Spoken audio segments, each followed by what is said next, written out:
உண்மை சம்பவம் உங்ககிட்ட இன்னைக்கு ஒரு உண்மை சம்பவத்தை பத்தி ஷேர் பண்ண நான் வந்திருக்கேன். இவரு பேரு ஹரி. இவரு வீட்டுல நிறைய கஷ்டங்கள் போய்கிட்டே இருந்திருக்கு. இவரோட அப்பாவுக்கு கிட்னிஸ் ஃபெயிலியர் ஆகி ரொம்ப கஷ்டங்களை அனுபவிச்சு இருந்திருக்காங்க. இவருக்கு கல்யாணம் பண்ற ஏஜ் வந்திருக்கு. கல்யாணமும் பண்றாங்க. அதுக்கப்புறம் என்ன நடக்குதுன்னா, சில டைம்ல ஏதோ ஒரு டிஸ்டர்பன்ஸு அவங்க வீட்டுக்குள்ளே நடமாடுற மாதிரி எல்லாம் இருந்திருக்கு. இவரோட கண்ணுக்கு தெரியாது. ஆனா இந்த பிரகாஷோட வைஃப் கண்ணுக்கு எல்லாமே தெரியும். இவங்களுக்கு ஒரு 3 பிள்ளை இல்லம் கலைஞ்சு போயிருக்குது. ரொம்ப கஷ்டப்பட்டு ரொம்ப ஸ்ட்ரெஸ் ஆகி நிறைய பிரச்சனைகளை இவங்களும் நிறைய பிரச்சனைகளையும் இவங்க சந்திச்சிருக்காங்க. இந்த பிரகாஷ் ஒரு வாட்டி வேலைக்கு போனா திரும்பி வர்றதுக்கு ரொம்ப நாள் ஆகுன்றனால இவரு என்ன பண்ணியிருக்காருன்னா, அவங்களோட வைஃப் அவங்க அப்பா வெளில போயிருங்கன்னு சொல்லி அனுப்பி வச்சிருக்காரு. பிணைக்குள்ள போய் விடணும். ஸோ இங்கே பிணைக்கு போய் விடுற போகிற கேப்பில் ஆக்சிடென்ட் ஆகுது. ஆக்சிடென்ட் ஆனதுக்கப்புறம் ரொம்ப அடி இல்லை, லைட்டான ஆக்சிடென்ட் ஆகுது. அதுக்கப்புறம் அங்கே போயிட்டு சில சாமிகளை பார்த்துருக்காங்க. அந்த இடத்துல உங்கள் வீட்டில் ஒரு நடமாட்டம் இருக்குன்னு சொல்லி 4 மூளை கனி வைக்க சொல்லி கனி கொடுத்து விட்டுருக்காங்க. இவங்களும் வீட்டுக்கு திரும்பி 4 மூளை கனி வச்சிருக்காங்க. அதுக்கப்புறமா தான் பிரச்சனையே ஆரம்பிச்சிடும். அதுக்கப்புறம் என்ன ஆச்சுன்னா, இவங்க வீட்டில் கொஞ்ச நாளைக்கு நல்லா இருந்திருக்காங்க. அதுக்கப்புறம் மறுபடியும் பிரச்சனைகள் ஆரம்பிக்குது. அதோட நம்மளோட பிரகாஷ் என்ன பண்ணுவாருன்னா, மறுபடியும் அந்த சாமி பார்க்குற இடத்துக்கு போனாங்க.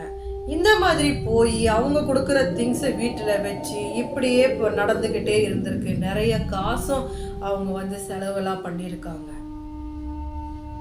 அவங்களுக்கு ஒன்றும் புரியல, என்ன இப்படியே நடந்துக்கிட்டு இருக்கே அப்படின்ட்டு.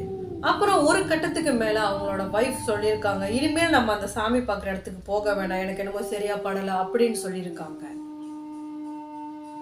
அதுக்கப்புறம் அவங்க என்ன பண்ணாங்கன்னா, பிரகாஷ் போக வேணாம் அப்படின்னு இருந்திருக்காங்க. அவங்க கொஞ்ச நேரம் சென்று ஒரு அங்கிள், அந்த அங்கிளுக்கு ஒரு 50 வயசு மேலே இருக்கும். ஸோ நல்லா வயசானவர், நல்லா பேசுகிறாரு, வாழ்க்கைனா இப்படி தான் இருக்கணும் அப்படின்னு நல்லா பேசி அவங்கள வீட்டுக்கெல்லாம் வர வச்சிருக்காங்க. என்னைக்கு முதல் நாள் அவங்க வீட்டில் காலடி எடுத்து வச்சாரோ அந்த அங்கிள், 50 வயசு அங்கிள், அன்னைக்கு சோறு வீட்டில் அழுகி போக ஆரம்பிச்சிருக்கு. அதுக்கப்புறம் அவங்க வீட்டில் வச்சிருக்கிற தானியங்கள் எல்லாமே அழுகி போக ஆரம்பிச்சிருக்கு. இவங்களுக்கு ஒண்ணுமே புரியல. அதுக்கப்புறம் பிரகாஷோட வைஃபுக்கு என்ன ஆயிருக்குன்னா, பேங்க்ரைஸ் வீணா போயிருக்கு. சுகர் கூட வந்திருக்கு.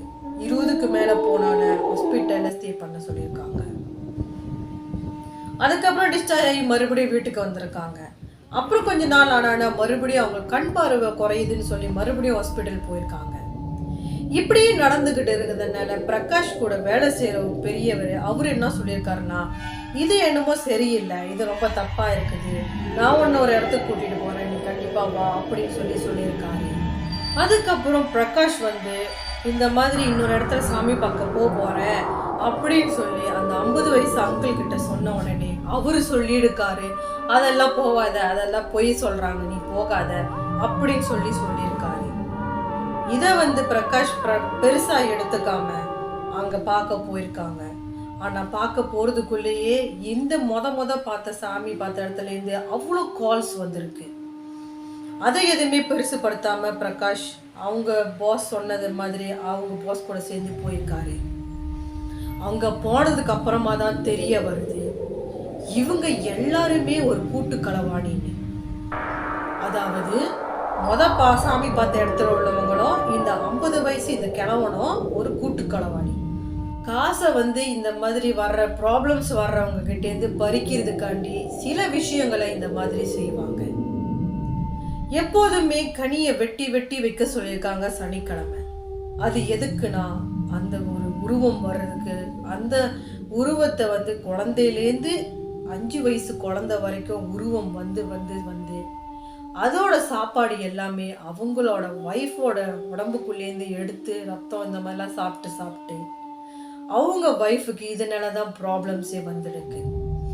இந்த விஷயத்தெல்லாம் தெரிஞ்சதுக்கு அப்புறமா பிரகாஷ்க்கு ரொம்ப கவலையா ஆயிடுச்சு. அதுக்கப்புறம் பிரகாஷ்க்கு அந்த புதுசா சாமி பார்த்த இடத்துல நிறைய கனிகளை கொடுத்து எல்லா இடத்துலையும் வீட்டில் வெட்டி வச்சு அதை எல்லாத்தையுமே எடுத்துட்டு போய் ஆத்துல வீச சொல்லியிருக்காங்க. பிரகாஷும் எல்லாத்தையும் செஞ்சுட்டு கரெக்டா எடுத்துட்டு போய்கிட்டு இருக்காரு. ஆனா கார்ல இருந்த ஒரு கனியை மட்டும் அவரால் வெட்டவே முடியல. அது ஏன்னு தெரியல, ரொம்ப கஷ்டமாயிடுச்சு, வெட்டவே முடியல.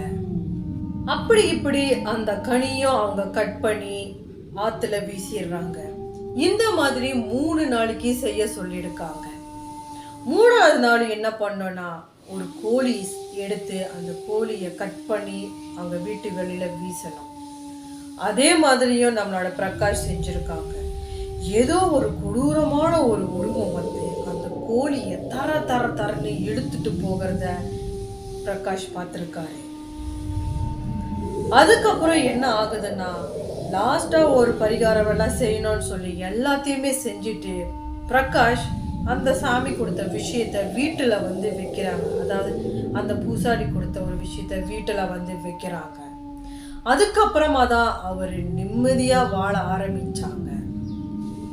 இப்ப வரைக்கும் அவங்க சந்தோஷமா வாழ்ந்துகிட்டு இருக்காங்க. ஆனா பிரகாஷுக்கு என்ன வருத்தம்னா அவங்களோட அப்பா அம்மாவை இழந்ததுதான் அவருக்கு வருத்தம். இந்த மாதிரி சம்பவங்கள் உங்க லைஃப்ல நடந்திருக்கா? அப்போ மறக்காம எனக்கு நீங்க ஷேர் பண்ணுங்க. என் வீடியோவை நிறைய பேர் பாக்குறீங்க, ஆனா சப்ஸ்கிரைப் பண்ணவே மாட்டேங்க. மறக்காம ஒரு சப்ஸ்கிரைப் பட்டனை தட்டி விட்டுடுங்க.